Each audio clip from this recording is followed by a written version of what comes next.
So my ex-wife worked at Torch, and Torch had the relationship. What was the name of your company? Nuevo. But when you and I actually kind of got to know each other and worked together, we were looking at some piece of crap, waxy oil company in the Uinta Basin. Do you remember that? Oh, I do. I don't remember much detail about it, but last night I spent all night. I think you guys brought us a deal to look at. Yeah. It was a publicly traded company, and I'm going to make this up because I thought about it last night. You know, when you get old, it's not a storage problem; it's a retrieval problem. But was it Inland Resources? Was that the name of it? Does that sound right? It rings a bell. Yeah. Yeah, we were looking at waxy crude, and somehow that made sense. Well, we were expert in dealing with crap crude. Yeah, exactly. So, I mean, anything approaching WTI pricing ruled it out for us. We had to have super high operating leverage, which meant really low prices and really high expenses. And you know what's so weird is the 25-year-old oil and gas guy sitting in the audience listening to that is, what do they mean? Right. That heavy oil gets a premium today because we need it for our refineries or something. Yeah, but God, back in the day, because Nuevo was Southern California stuff, right? Well, right. It didn't start that way, but when I came over was because they had just, sort of like the dog chasing the car, and if the dog catches the car, now what? Right. Nuevo caught this big deal. Was a divestment by Unocal, which was all of their onshore and offshore properties in California. And so what year is this circa? I would say 96 probably. Okay, so this is kind of mid 90s. Yeah. Okay. And it was too big of a deal for Torch to finance using its sort of existing circle of friends and contacts. And so it required about $500 million worth of banks. And, so I was at the time the treasurer of Seagull Energy, and I had 25 banks in my bank group. So when Mike Watford came looking for a CFO, I just opened up my list of banks, and there you go. So we only needed about half of them to get the Unocal deal done. So this is crazy. Blast from the past. Seagull, that was Barry Galt's company. That's right? Correct. Yes. And what was it, and where did it wind up?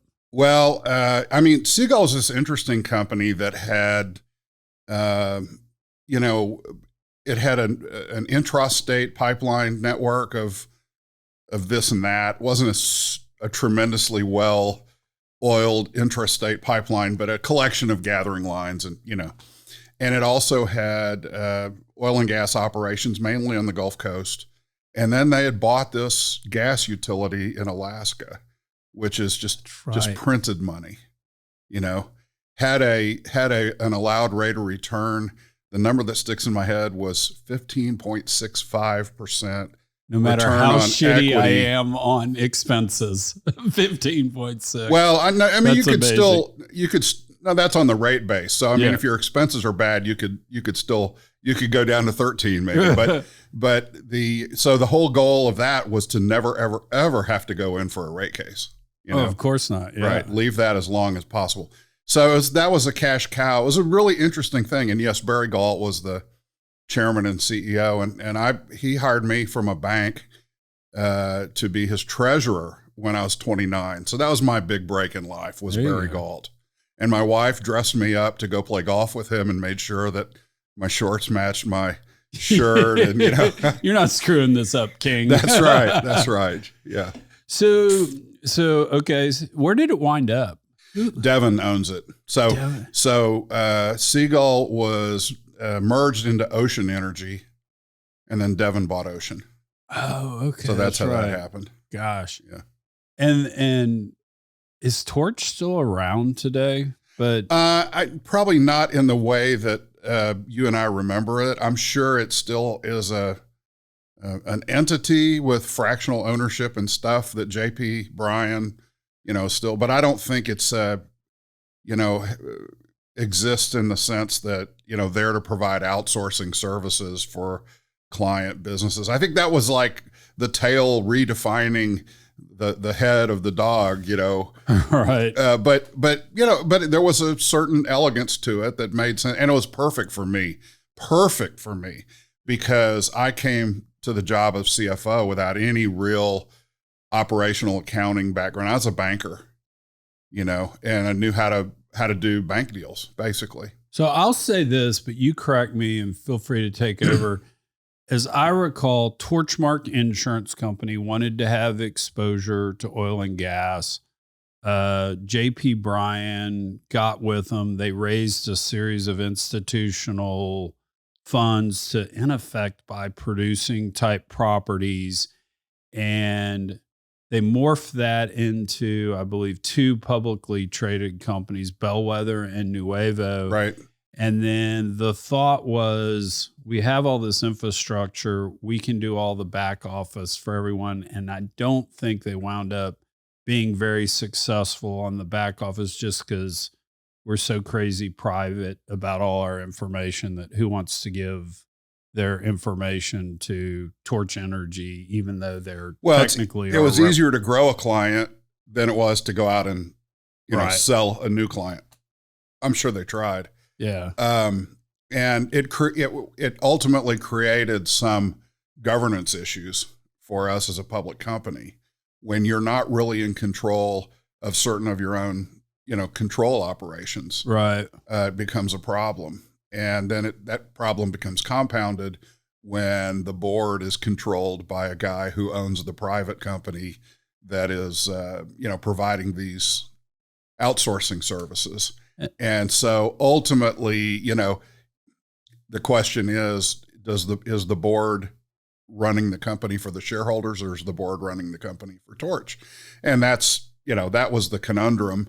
And I came into it at that time, and that was that was something I had to live with, but it didn't last long because of the Mike Watford incident, and, what is the Mike Watford incident? Well, incident maybe the wrong word, but the Mike Watford situation, he, after the Unical deal, our stock price ran very nicely.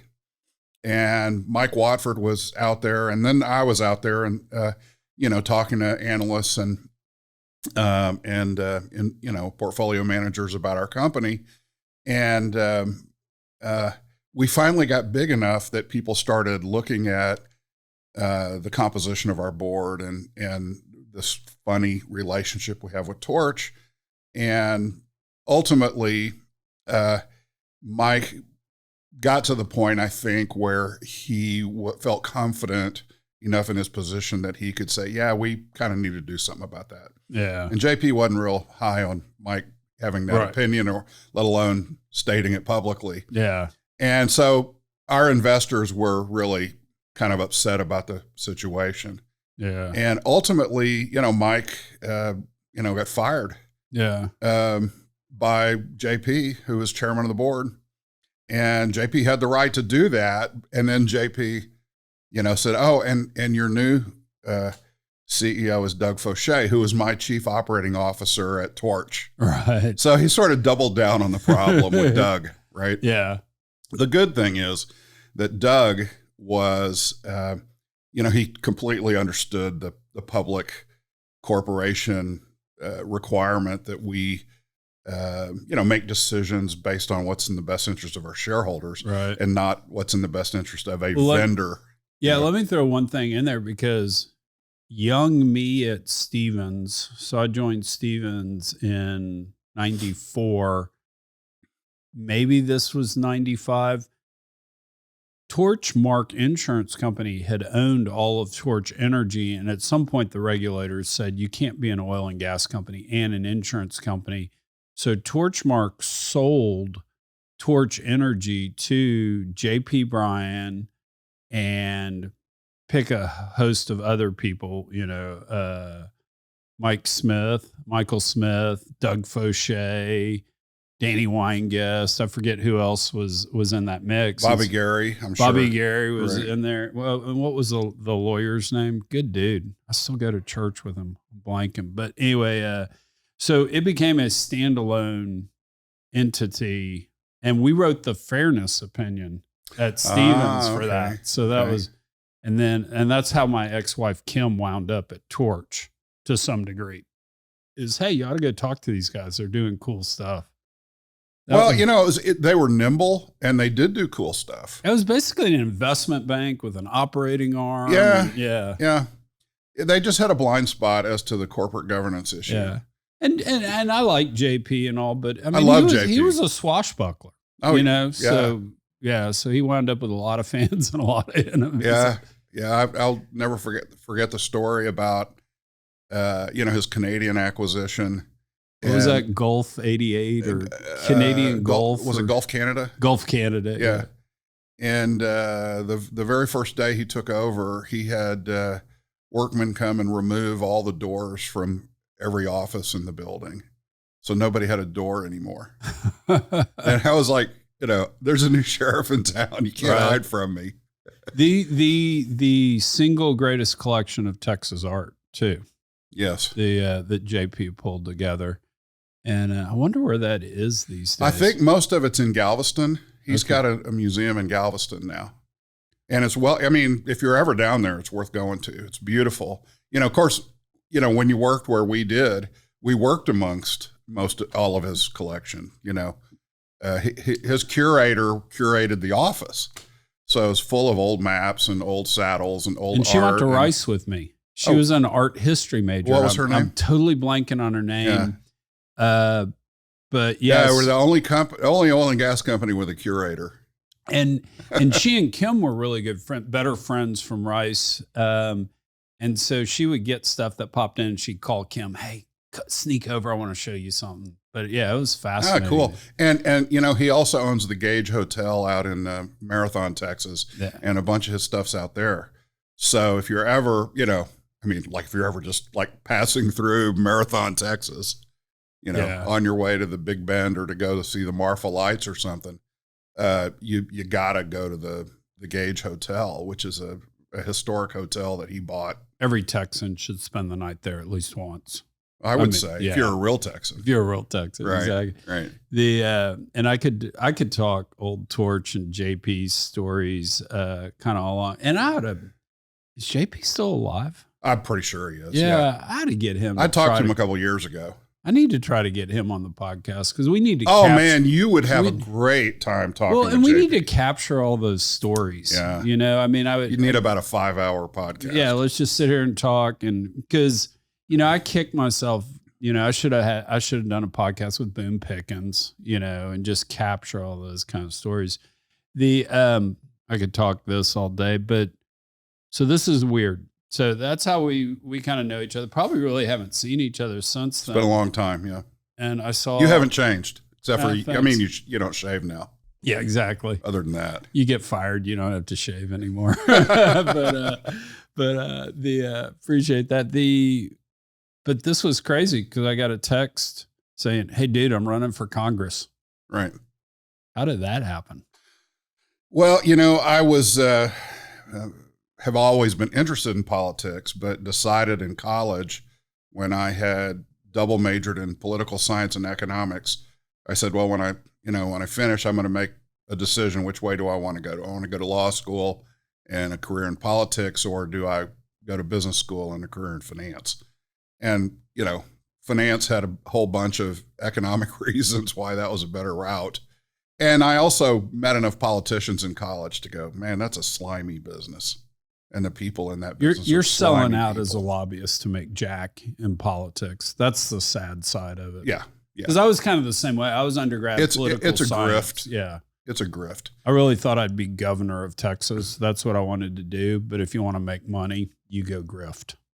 Well, in politics. In politics, right. Totally. Or I think the ethical way to do it is to go make money in something else and then come back in a second career and try to do something lofty with it, Yeah. So I, certainly if I had wanted a career in politics, 63, which is my age today, it would not be the ideal age to start. Right. So I made that decision early on. I was going to go into business and finance, but I've always, of course, been really interested in politics and sort of always saw myself as kind of a liberal Republican, kind of a pragmatic Republican, maybe. So, I just, just was a citizen, have been a citizen and a taxpayer for these 40 years. And in the past couple of years, the disgust factor in both parties just overtook me. And so, I've been voting for libertarians for president for 3 or 4 election cycles now. And but it didn't occur to me to run for Congress until 2 things happened. That it's sort of it's just like a last straw kind of thing. Number one was that I did the math on how big the debt is. Okay. And what we're doing to our children's and grandchildren's generation. So, if you go online and you Google the debt clock, you'll find we're just about to flip over $35 trillion right now. But that's only the debt that's sort of on the books officially today that has interest cost ticking on it, right? That doesn't include the present value of the future deficits that are going to be run up by our entitlement programs. And if you add those, that just dwarfs the 35 trillion. You add those into it, you're talking like $120 trillion. Now, you and I were in the finance business and, we dealt with some big numbers, but 120 trillion, can you even imagine what that is like? Not even close. That's like a lifetime of work for a city of people, or more. Yeah. And, so I think politicians like it that way because it's so big that people's eyeballs roll and they quit thinking about it, because what's the point of thinking about a number so big, right? Well, if you divide that number by the number of taxpayers in the United States, you get a sense as to so not even citizens, not divided by number of citizens, by the number of taxpayers, because that's or number of technically the number of tax returns. So you and your wife would be a return, a taxpayer. So how many taxpayers economic entities? How many different tax returns funneling income taxes into the government? If you divide the 120 trillion by that number, you come up with a debt per taxpayer of about $700,000. Okay. So first of all, that's a number that is big enough to choke any horse, but it's also small enough that you can understand it, right? It's like 2 median homes in small towns in Central Texas. Yeah. Where I'm in New Braunfels. Right.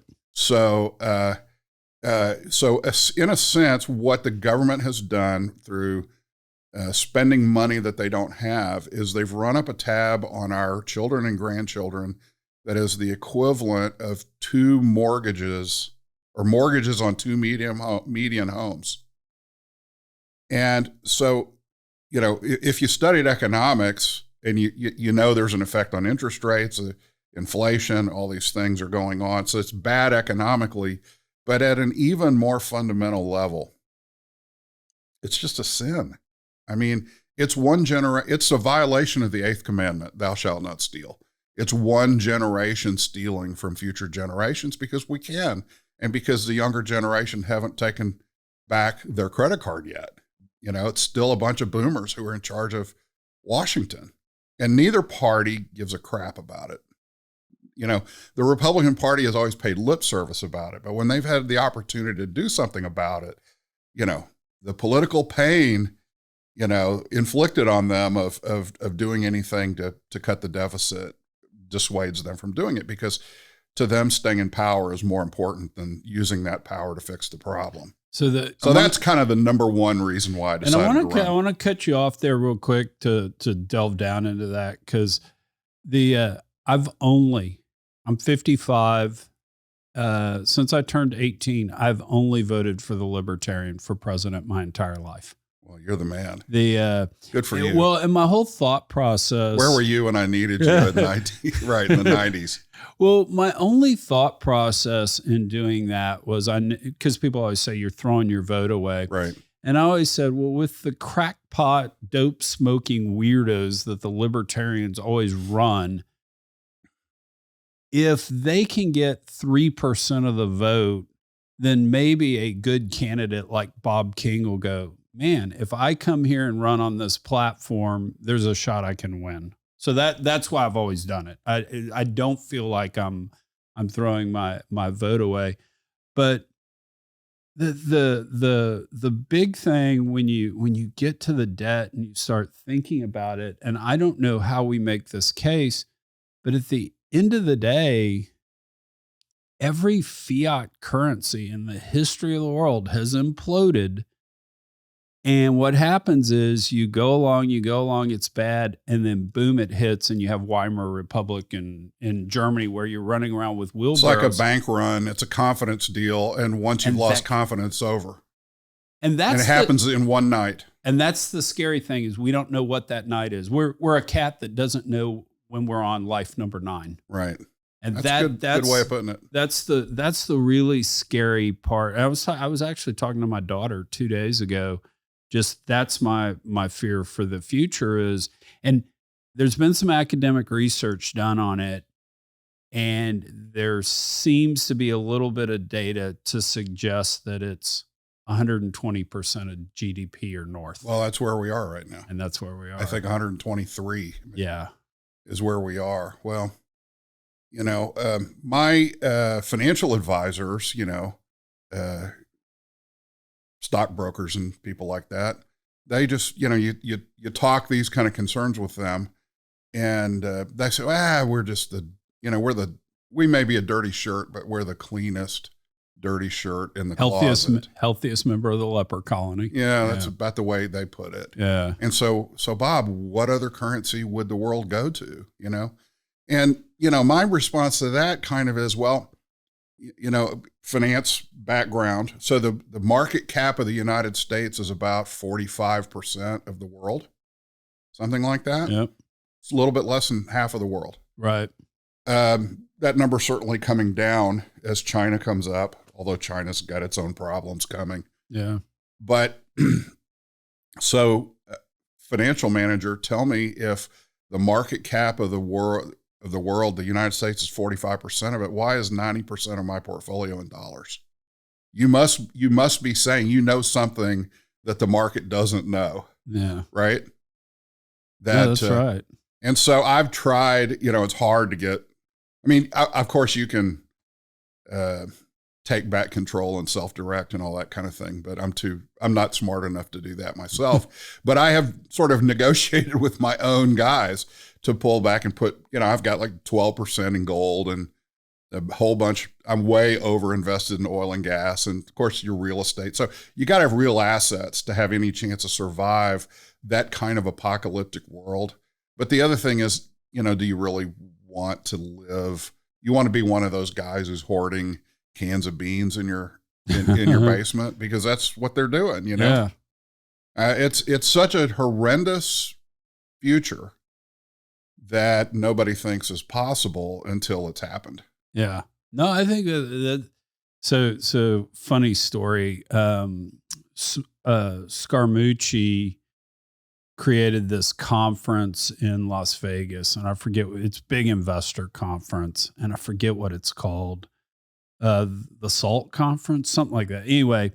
And so I was on a panel one time at this thing where it was the head of commodity trading for Goldman Sachs. Oh, what's the guy from Chicago? He was Obama's economic advisor. He's on the Fed now. He's a professor. I know who you're talking about. You know exactly who I'm talking about. We'll think of his name. He's a great dude. He and I had lunch afterwards. So really, he'd be a guy it'd be fun to meet. Oh, he was great. Yeah. So it's Goldman Sachs commodity trader. Let's call him John Smith till we figure out his name. Goolsby. Austin Goolsby. So it's Austin Goolsby and it's me. And we were supposed to talk oil and gold commodity futures prices. And I told the moderator, I said, look, I don't know anything about gold, but I know oil, and so we had this great discussion. Austin Goolsby and I actually went back and forth. And at one point we're talking about the Comanche Indian tribes and how the status of a warrior was based on the status of his enemy. And we had a blast. It was really good. But the close question was, what's the price of oil in a year? And then the second close was, what's the price of gold? And so the commodity trader at Goldman laid out a great case. It's going to be up 10%. Here's why, blah, blah, blah. Austin Goolsbee goes, hey, I'm an economist. If gold is $1,200 today, it's going to be $1,200 at the end of the year. I mean, that's just our assumptions. And they go, Chuck, what do you think? And I said, it's going to be $1,800 an ounce. And the audience kind of, whoa. He goes, explain that. And I go, well, the Yates girls are getting their ears pierced this year. So there's going to be a run on gold earrings in Houston, Texas, like you've never seen before. Everybody kind of laughs at that, blah, blah, blah. And then Kobe Bryant actually came up next to speak at the SALT conference. You hang out with some interesting people. The beauty of having your own podcast, you can name drop whenever you want. So, but anyway, Yahoo Finance picked up Yates calls for $1,800 oil. And it was like the headline on Bloomberg stuff. And so Kane Anderson's freaking out going, you can't be making gold. I go, it was a joke. I mean, it was obviously a joke. But anyway, those old tweets, because that was, call it 2014 or something like that. Right. Those old tweets I have, I retweet them consistently saying, see, I was right. You knew it all along. Well, the reality is that gold hadn't gone anywhere. The market hadn't gone anywhere. The price of the value, or I should say the value of a Big Mac hasn't gone anywhere. What's changed is the value of the dollar. Totally. Right. Totally. So if everything's defined, see, we just live in a world in which the dollar is a fixed thing, and therefore everything else is getting expensive. But the reality is real things don't change in value. The fiat currency is dropping in value. Same lines, do you have a view on Bitcoin? Because if you look at the analysis by the Bitcoin hardcore folks, they'll show you the price of housing in Bitcoin, very consistent, you know? Yeah. Same point you're making. Yeah. I mean, I haven't studied Bitcoin enough to want to make a point about it, other than to say that Bitcoin's popularity is just further evidence of the fear of being too exposed to the dollar. Yeah. That's the way I see it. And I think Bitcoin is, being a gold investor, I think Bitcoin has kind of held our gold back, you know? Yeah. Because it's an alternative place you can go. Yeah. Right. No, that's right. And it's ultimately, though, the same concept, because truly, if we're really being intellectually honest about it, aside from looking moderately attractive on the Queen's neck, there's nothing to gold. You can't really do a lot with it. It's no different than tulips in Holland, right? I mean, at one point that was the coin of the realm. Yeah. It's all about what people have confidence in. Exactly. And the ability to limit the amount out there. Right. Right. Yeah. So I think, we're in a political cycle right now where Americans are uniquely aware of the limitations of the two parties. Let's just put it that way.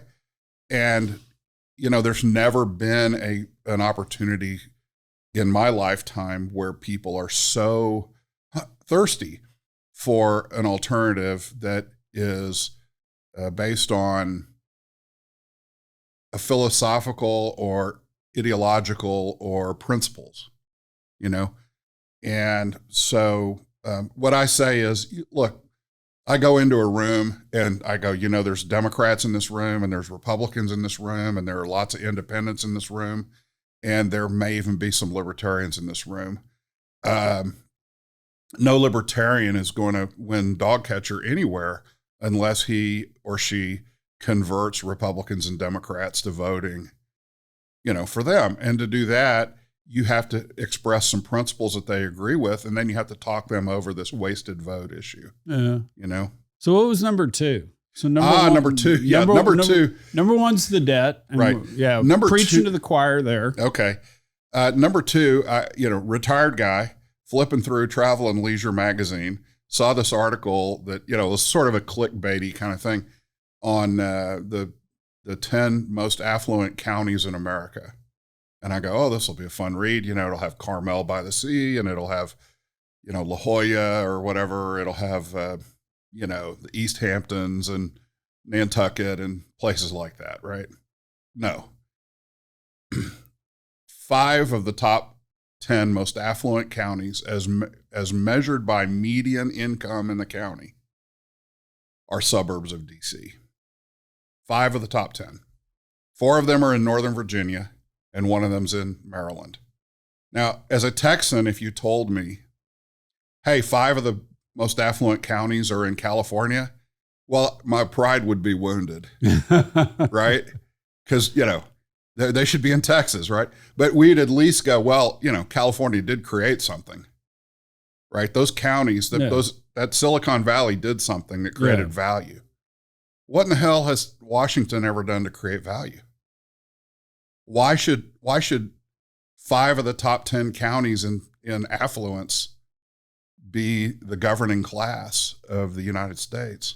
Well, I mean, the answer is obvious. They're taking in, for every dollar they take in, they're putting out to the world about 80 cents worth of value. And they're hoarding about 20 cents of it. And as a result, their houses are worth more. They're earning higher, salaries than the rest of us. They got better benefits than the rest of us.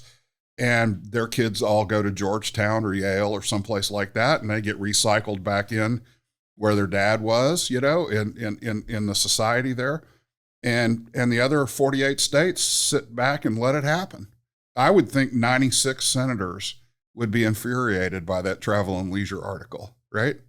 You would think that, well, of course, Maryland, that's 2 senators, and Virginia, that's 2 senators. But the other 96 ought to be pissed off because it's just proof that we're being fleeced. And so it's not just the money. So, reason number 1 is the money. Reason number 2 is the power dynamic, that you have this, little area that lords over us. And it doesn't have to be that way. It's evolved that way, before the Pony Express and before the internet, that everybody has to be within, a 5-minute walk of the White House in order to be, able to be of service to the president. But, the world's not like that anymore. So we need to disperse that power at the same time we're getting rid of just thousands and thousands of bureaucrats. Did you get a chance to watch the hearing yesterday with the director of the Secret Service? I listened to a fair amount of it yesterday. Yeah. Now, Chuck, wouldn't you think that the Secret Service would be the best run, or at least among the best run of the agencies in the U.S. government? Well, one would hope. One would hope. Yeah. One would think a culture of excellence would be. It's not political. We want to protect both. We want to protect both sides, right. Democrats and Republicans. But what did we learn yesterday? We learned that the bureaucrats act like bureaucrats. Oh. They're not. Their mission is not what they're focused on. It's their power that they're focused on. Yeah. And of course, since the Democrats and the Republicans all ganged up on her this morning, she resigned. Right. And but if the Secret Service has a bureaucracy, by the way, the Secret Service budget now, it's a little bit more than it was when President Kennedy was shot. Their budget now is $3 billion a year. $3 billion is their budget. Now, my guess is what Congress is going to decide is the problem with the Secret Service is they don't have enough money. Yeah. We need to give them more, right? Yeah. But if the Secret Service is that bad, and it was proven yesterday how poorly led it is, just imagine how every other department and every other agency, and where the biggest tragedy is some department runs out of paper clips. How well do you think they're run? Yeah, the scary thing for me, and I'm going to say this as a statement, but this is teeing you up to disagree, agree, whatever. The scary thing for me is I can conceptualize government getting bigger. Let's create this thing to protect the president, Secret Service. Okay. And I understand that when you run an agency, you want more people, you want more of a mission. And so I can understand the scope creep, if you will. I kind of get that. Don't agree with it, but I can at least see it. The thing that is truly terrifying me, and this is somebody that wrote their senior thesis at Rice 30 some odd years ago on the assassination of John F. Kennedy. So I've kind of always been the libertarian, because I always describe myself, I'm a bleeding heart liberal. I'm just very scared of the government. What's really scaring me about this creep is not just the money, it's the unaccountability bordering on malice that happens from this. Because if you look back of just the last couple of years, I mean, they literally told us that ivermectin was horse dewormer. Right. That's not intellectually honest. Right. They literally told us, they mandated vaccines on us. And I'm actually pro-science. I'm from a medical family, and there have been some great vaccines in history and all. But they literally told us, mandated, you have to get this shot so we won't spread the virus. And they hadn't even tested it. Right. I mean, no testing. It's not a bad assumption to say if you get a vaccine and get an immunoresponse, you can't pass it on. But you do have to test to see if that's true. And the reason that they dumped all over ivermectin and things like hydrochloroquine or whatever is that in order to get the emergency, to qualify for the emergency passage or the emergency treatment, they had to show that there were no viable treatments. Okay. So in order for Moderna and Pfizer to rake in all these billions of dollars from the government, and of course they also got all kinds of immunity from the government, right? Oh my God. Don't have to show data for 60 years and all that crap. All that stuff. But they also got the government to say, oh, and there's no other, there's nothing else out there. Now, I don't know. I'm not a scientist, so I don't know about ivermectin or hydrochloroquine or whatever, but I'm just a believer that a free market of doctors and scientists and people trying different things ultimately get to the right answer. And to my scope creep versus malice, I can kind of live with that. We have this pandemic. We're so scared. We need a vaccine. Maybe we need to fudge a little. It literally moved in, but a lot of that was just flat out driven by, I think, the patents. The NHS owns half the patents on those things. So it came down to money, and it moved to malice. Right. I mean, it literally moved to, they publish, this is my pet peeve, and I'm sorry you're going to have to sit through this. There are only 4 vaccines on the planet that provide better immunity to a person than natural immunity. 2 of them are viruses that when you're 3 years old, just pass through you. You don't get sick. But if you make a vaccine out of them and you attach this one protein, it'll make an immunoresponse happen, and you get vaccine immunity. So that's better than natural, because you can't catch it, at age 3. But if you get it at age 10, you can die from it.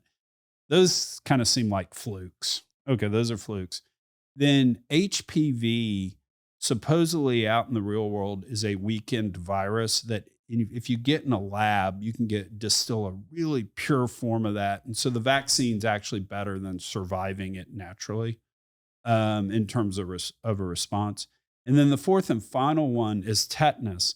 And if you get tetanus and you survive it, it is the deadliest thing on the planet.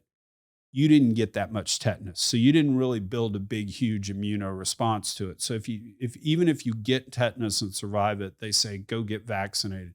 That's it. There are only 4. The federal government said, based on a study in Kentucky, that the vaccine was providing better defenses than natural immunity. That's a weird thing. That's out of the ordinary.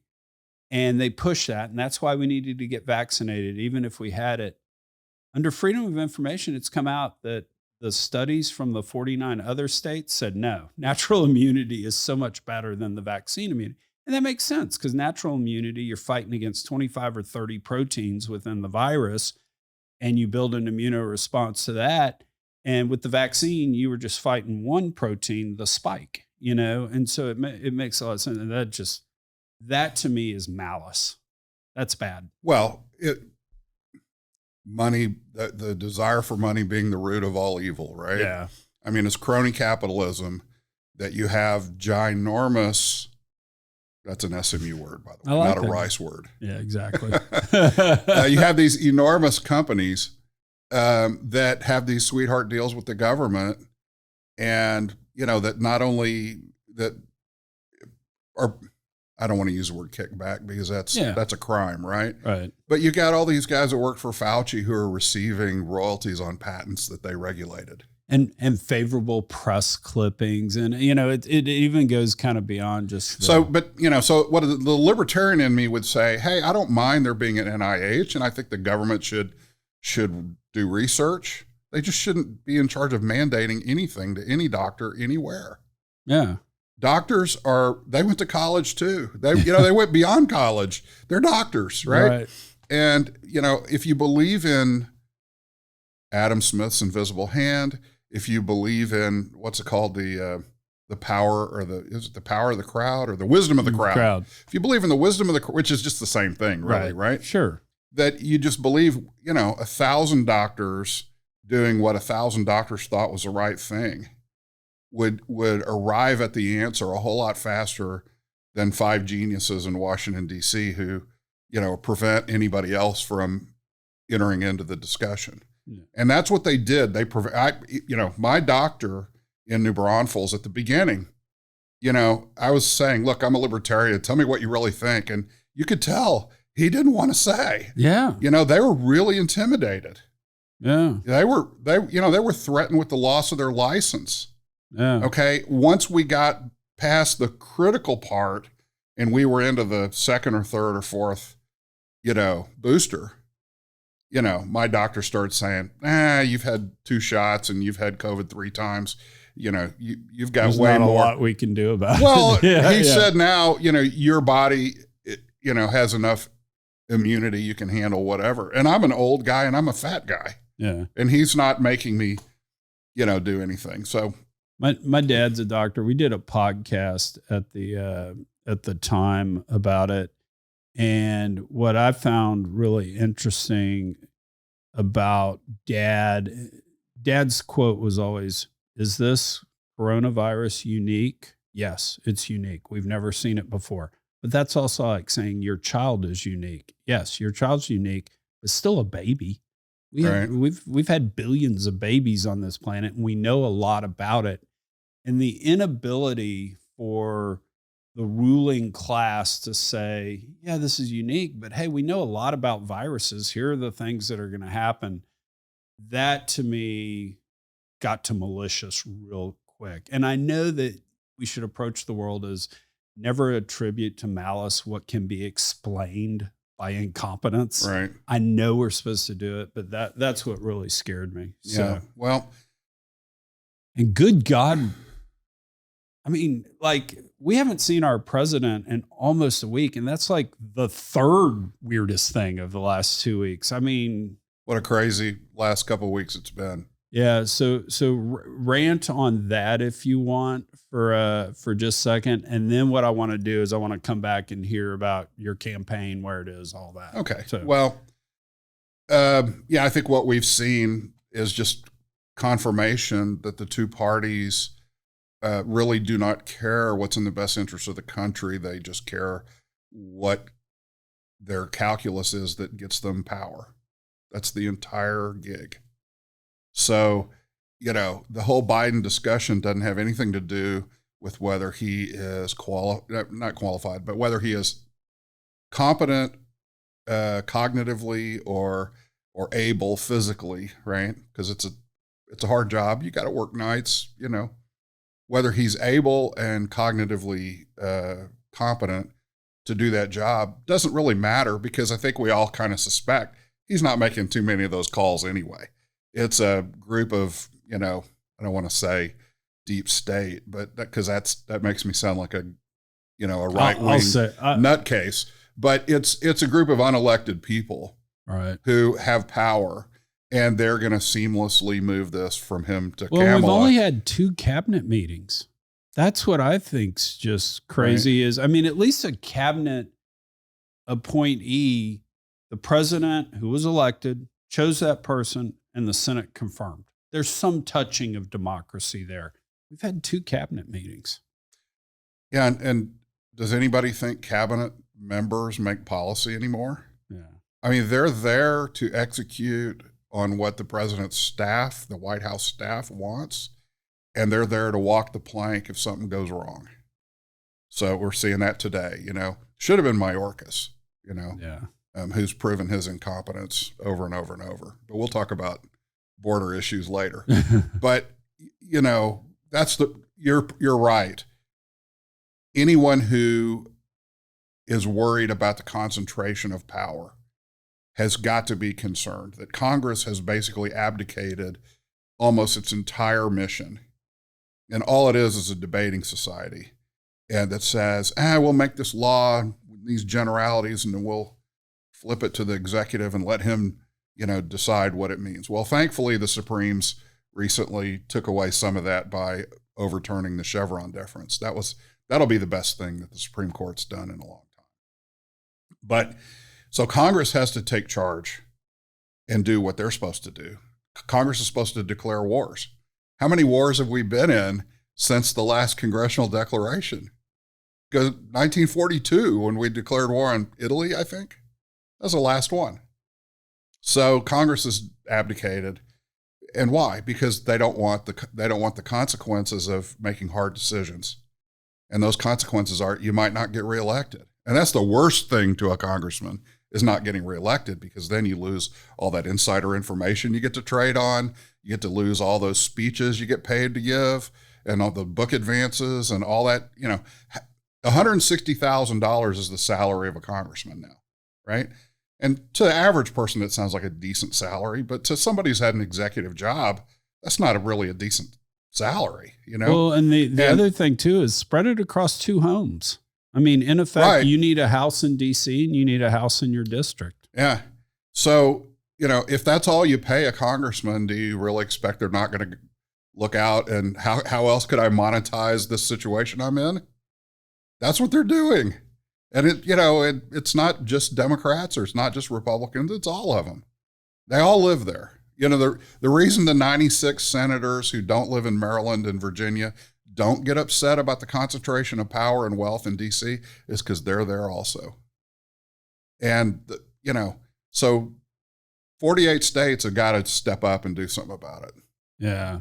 And that's so I got all kinds of reasons why I'm running. Yep. But I'm just the level of disgust and really wanting to look at my 2 sons, age 34 and 31, in the eyes and say, I tried to do something. Yeah. So tell me give me details on what you're running for. What district? Where is it? That's okay. So I'm running in Texas 21, which is in the hill country of Texas. So it's a very gerrymandered district in order to give the incumbent the advantage, of course.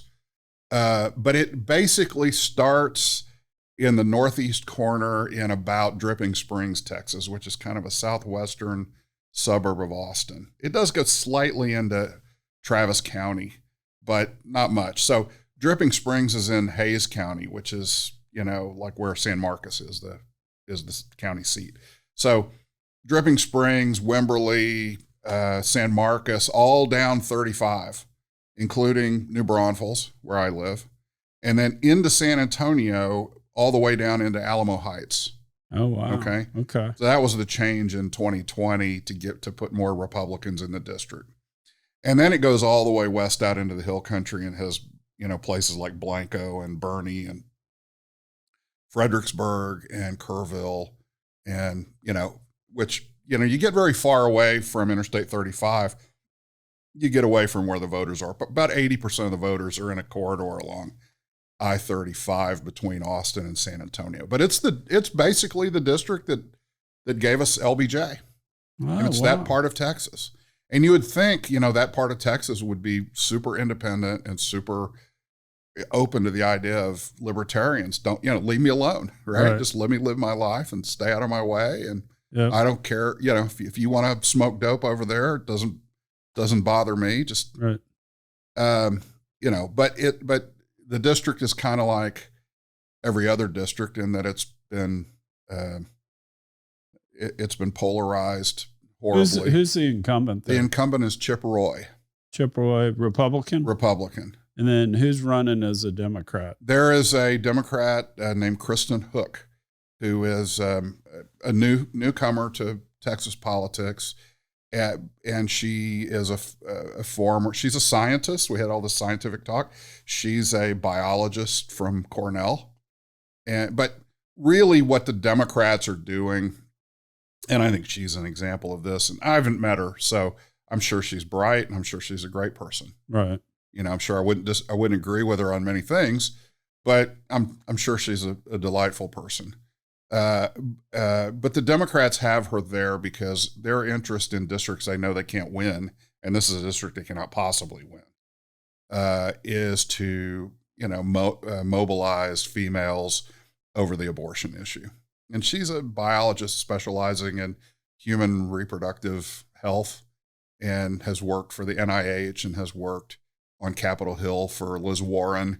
And so, you know, she couldn't be a better opponent to Chip Roy. I mean, she's easy pickings for Chip Roy, but he couldn't lose anyway because he now has a district that's about 2/3 Republican. Yeah. Before the 2020 redistricting, it was very close to 50-50, and he ran against Wendy Davis, who is a well-known Texas Democrat, and he won, but just barely twice. So the legislature awarded him with a bright, shiny new set of boundaries that made him just about impossible. But I guess my point is that not one day while the Texas legislature was debating the gerrymandering of Texas 21 did they say, well, I wonder what would happen. I wonder how this change would affect libertarian voters. I mean, that, of course, right, isn't even in the consideration. And so the only risk that Chip Roy has is that somebody can peel votes away from him based on principles. And what I've found is, and I don't know how well you know who Chip Roy is. Not at all. Okay. Really. Well, I mean, you've seen him if you've been watching TV. He's ubiquitous. He's on TV all the time. And he's yelling and ranting and raving. And he's part of that group of Republicans that includes Matt Gaetz and Marjorie Taylor Greene and people like that. And he's, of course, using the border issue for all it's worth, making sure not to fix any problems, but making sure to throw kerosene on the problem, you know. And so Chip is unquestionably what he's doing, and his appeal to the extremists is he's positioning himself to run against John Cornyn for the Senate in 2026. He wants to primary John Cornyn. Yeah. And so he doesn't care about getting things done. He's a right-wing ideologue. And I do agree with some of his rhetoric, but in his case, it's just rhetoric. He doesn't want to solve problems. So I had a coach coming back to Houston, Texas. I had a football coach here in Houston named Oscar Cripps at Stratford High School. And we were state champs my senior year. Was Craig James on that team? Yeah, he was. Yeah, okay. He was. Yeah, I remember that team. He was our stud running back. The Yeah. rest of us just blocked. and this actually sets up the point. The only real problem that we might have had is if 40 of us had gotten jealous that one guy was getting all the ink. And, because the other 39 of us had to block for the guy, right? So our coach would tell us over and over and over, and Oscar Cripps is a great man who we'd learned so much from, and he's such a father figure to me. But the thing he taught us was it's amazing how much can be accomplished if nobody cares who gets the credit. Yeah. That is the truest thing in the world. Any organization you work for, it's undermined by people's desire to glom onto personal credit for things. And it's equally true, and we're living it with Congress, that it's completely obvious that nothing will get done if all anybody cares about is who gets the credit. And Chip Roy is one of those guys who just wants to get the credit. We could have gotten a border deal last year that would have been imperfect for sure. It would have only been 70% of what the Republicans wanted. but in doing so, they would have had to share the credit with Joe Biden. So that's not, that wasn't going to happen. Same's true with the Democrats and George Bush back in the early 2000s. Because ultimately this trade is going to come down to, and nobody's going to be happy about it, is the people that are here get to stay, but we tighten up the border so that people coming through, we actually know who they are, national security type stuff. And then there's got to be a corresponding, okay, we let y'all's folks in, reduce this huge social safety net that's potentially bankrupting us. Right. That's the deal, and everybody's going to be pissed. And I think they had that under George Bush, and the Democrats ultimately backed out because. Right, but you see, to me, the big picture is that both parties want there to be a bright, shiny object to distract voters and to get them angry, right? Totally. And the Republicans use the border for that, and the Democrats use abortion for that. Yeah. Now, both of those issues would be easily solved somewhere in the middle, right? 99% of all abortions happen before the 20th week of gestation, right? So if we just said, hey, as soon as we get to 20 weeks or whatever, viability, to me, the most obvious logical solution is viability is when the baby's right to life exceeds the mother's right to choice, right? And if Democrats accepted that, they'd have a 99% win. But they won't, because they want the 100% win, because there's so much money involved in it, right? And so both of these parties are keeping people focused on things like that, which could be solved in the middle. Meanwhile, neither party wants to look at the money thing, the debt thing, because that's hard to solve. You cannot solve that without pain. Yeah. That's a 10% whack to everything, right? If we just whack the annual budget 10% a year. 10% is not enough right now. Yeah. Because right now the taxes that we're taking in, the revenue of the government is about $5 trillion a year. Yeah. Okay. And it's the most we've ever taken in by far. We're taking in more revenue than ever. Okay. Yet we're spending $7 trillion. And I hate to even admit this, because I was always a supply sider, particularly when it came to tax policy. You know what? For all this talk about tax cuts to the rich and all, you go back and you look through history, and tax revenue to the government grows slightly more than population and GDP each year.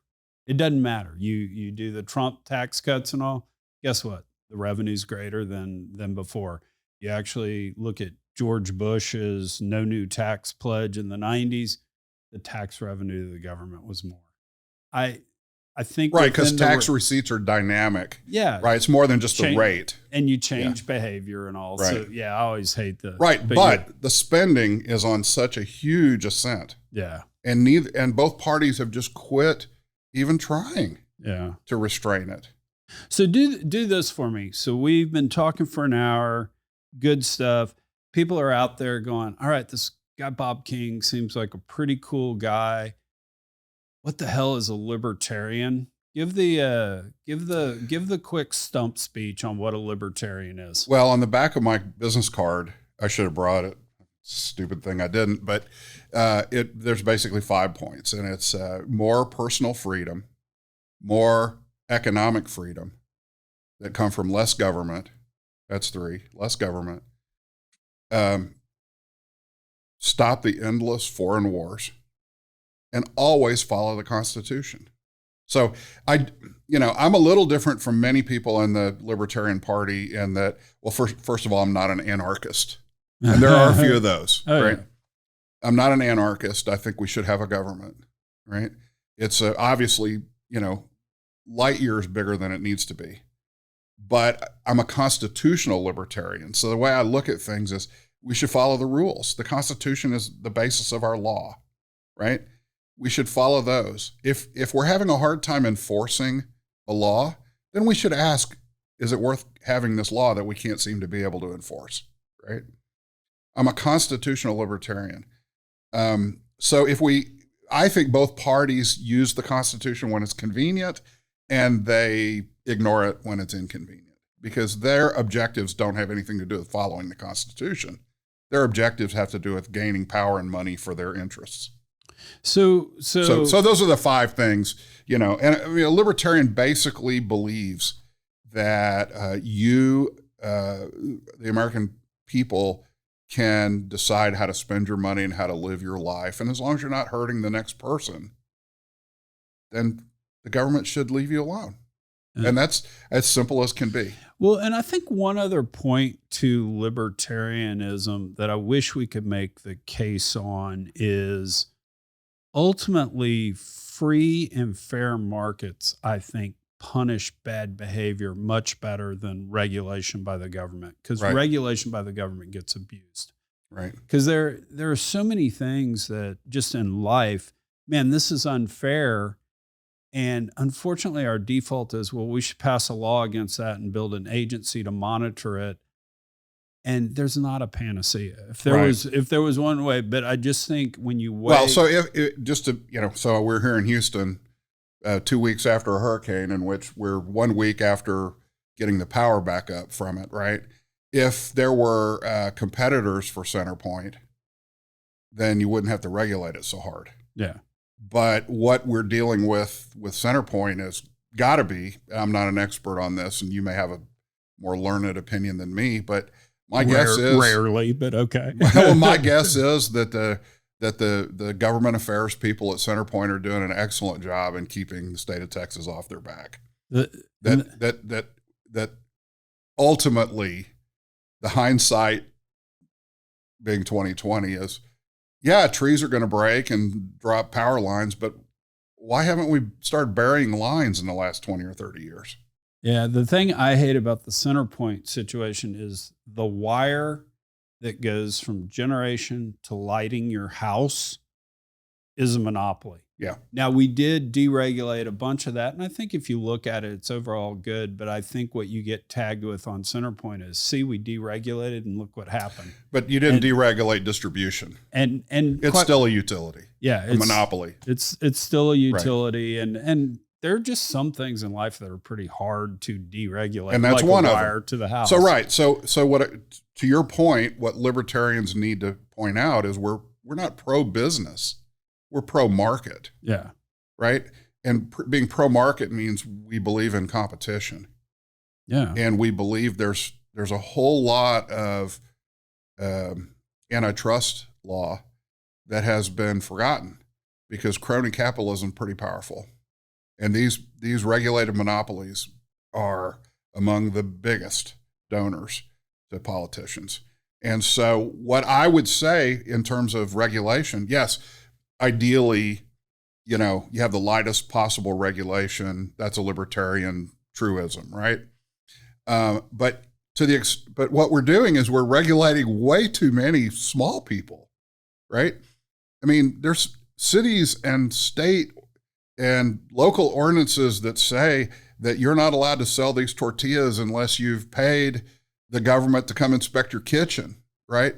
We got too much of that kind of regulation and not enough of it focused on things like CenterPoint, right?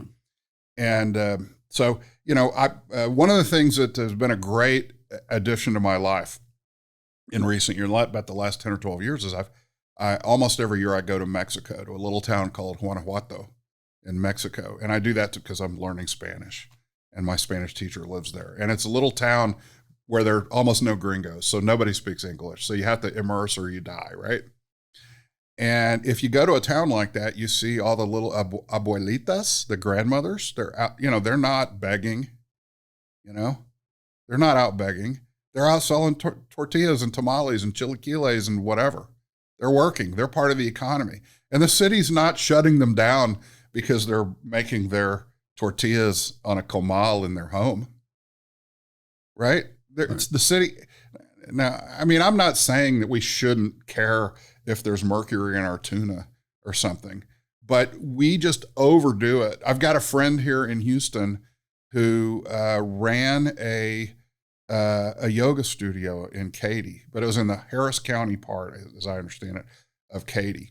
And Harris County came and said, you haven't been paying your fees because you're a healthcare related business, your regulatory fees, and essentially they basically ran her out of business just being a yoga studio, right? When I built my house in New Braunfels, the house inspector came and said, your banister is 1 inch too high. And I said, well, that's because my wife and I are tall. And he says, well, it's not code. You're going to have to change it or I'm not going to give you an occupancy certificate.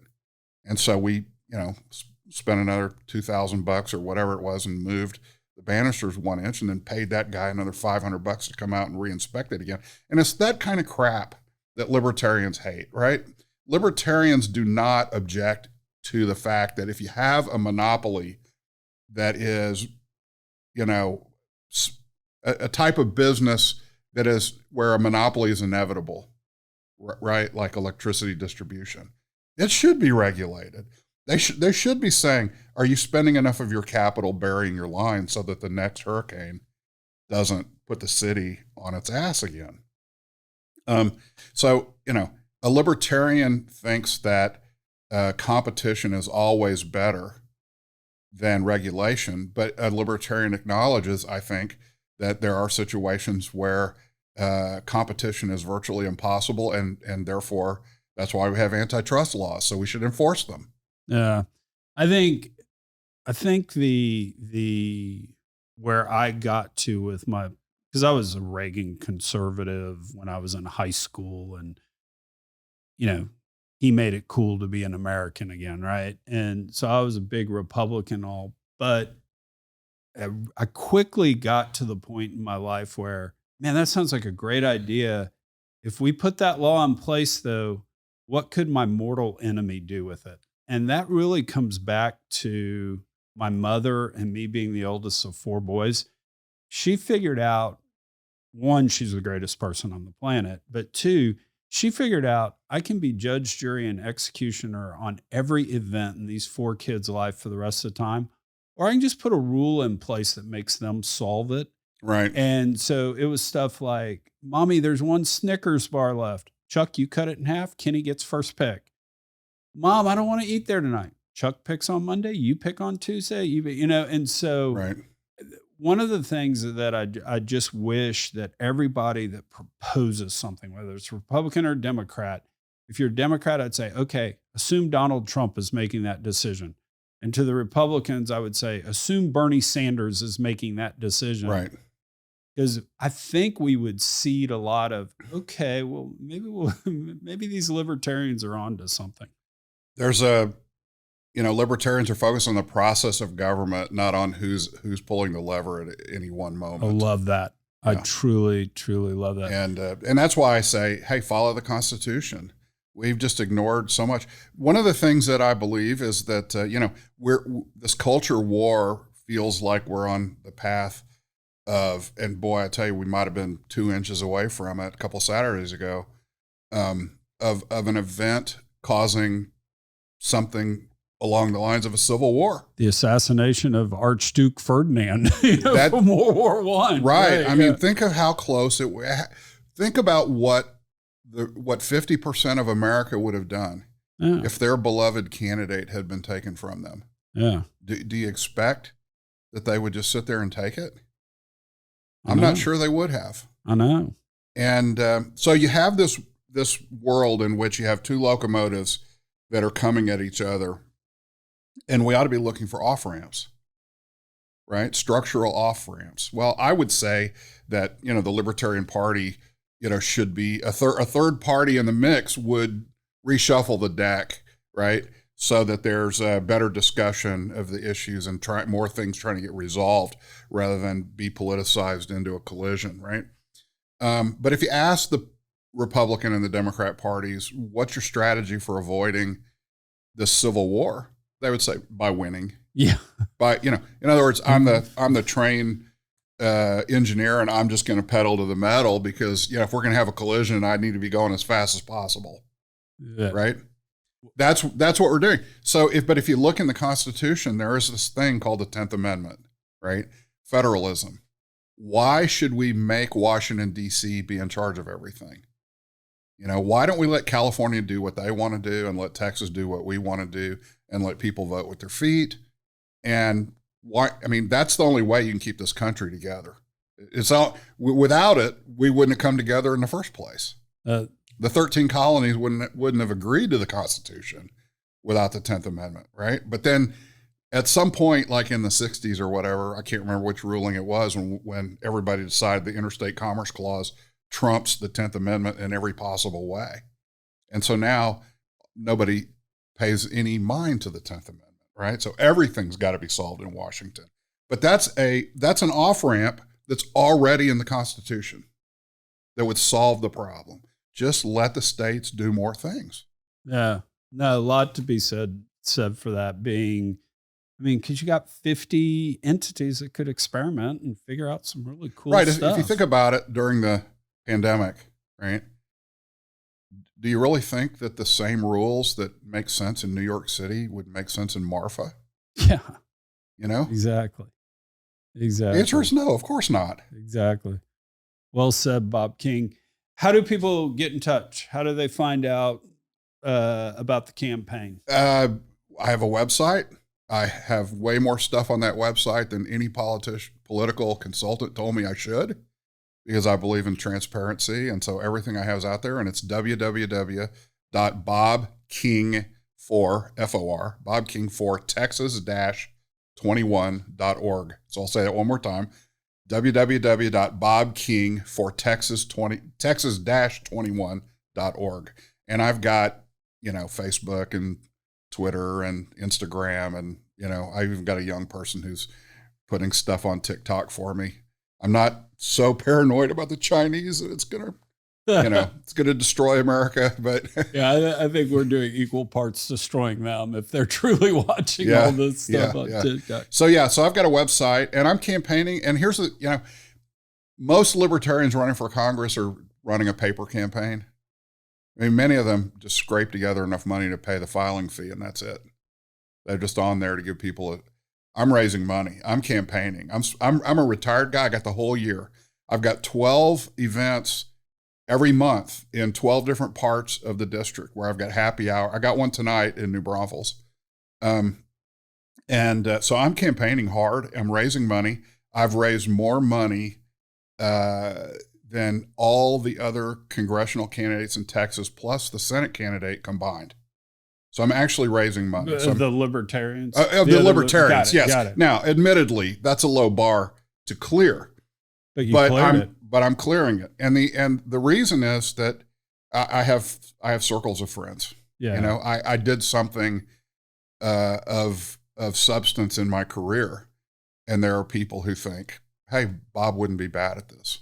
Yeah, and he's willing to do something we're not willing to. So. That's the other part of it. Let's get Mikey to eat it, right? Yeah, exactly. Well, Bob, you were cool to come on, and standing invite to come back anytime you want to update us on the campaign. This has been fascinating. Chuck, it's been great. It's fun, and the time flew, and it's fun just, talking old times with you. Because, no doubt. If I could say one more thing. Please do. I did not leave the oil business because I didn't love it. I left it because I wanted to do something different. I think back to my time in the business, and people from other industries ask me about the oil business. And I say the greatest people in the world work in the oil business. They say, why? And I say, well, because they do deals in partnership with each other. Almost every deal out in the field is done in partnerships. And if you don't behave, you don't get invited to the next deal. That's well said. And I think that has a lot to do with the fact that, I'm not talking about Exxon and Shell. They're at a different level, sure, right? But at our level, kind of at the independent level, it's all about what kind of word, your integrity is very important. And I've found a few exceptions, but for the most part, some of the greatest people in the world in the business. And the one thing I'll add to that, because I really like that, is there's also an element of you spend all of your money up front drilling a well, and then you turn it on to see what you got. And just the ability to do that, some sort of optimism, means, generally speaking, you're a positive person. Yeah. And I think positive people having to do deals with each other gives you the best people on the planet. Because I believe that too. And starting out in banking, the thing I learned, banking the oil and gas business is you not only want to do the deal, you want the other guy to be glad he or she did the deal with you. Absolutely. Because you want to do another deal with them. Absolutely. Right. And so, you don't want to just, squeeze every last bit of juice out of every single deal, because if you do, there won't be a second deal, you know? And I think a lot of people in the business understand that too. Yeah. So I work for some pretty tough people. You mentioned Barry Galt, tough guy, JP Bryan, tough guy, Doug Fauché, tough guy, very demanding guy. But none of them wanted the other side of any trade to hate them, Yeah, that's right. And, I think that describes, I think when I say our industry, I think the oil and gas industry is different.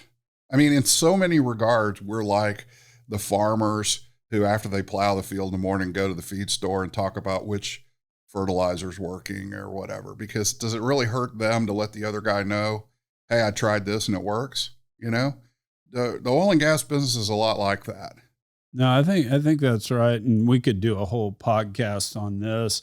The other thing I think too that melds in with all this, that creates the characters that you and I love and are talking about too, is it's also incredibly humble.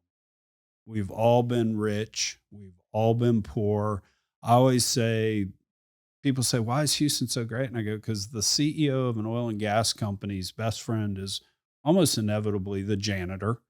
And when times are going well, the janitor's flying around on the private plane with the CEO, going to see a UFC event somewhere.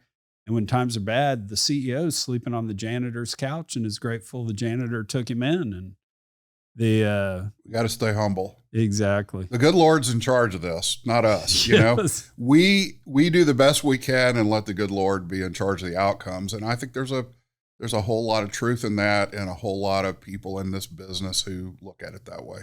Amen. Thanks for coming on, Bob. Thank you, Chuck.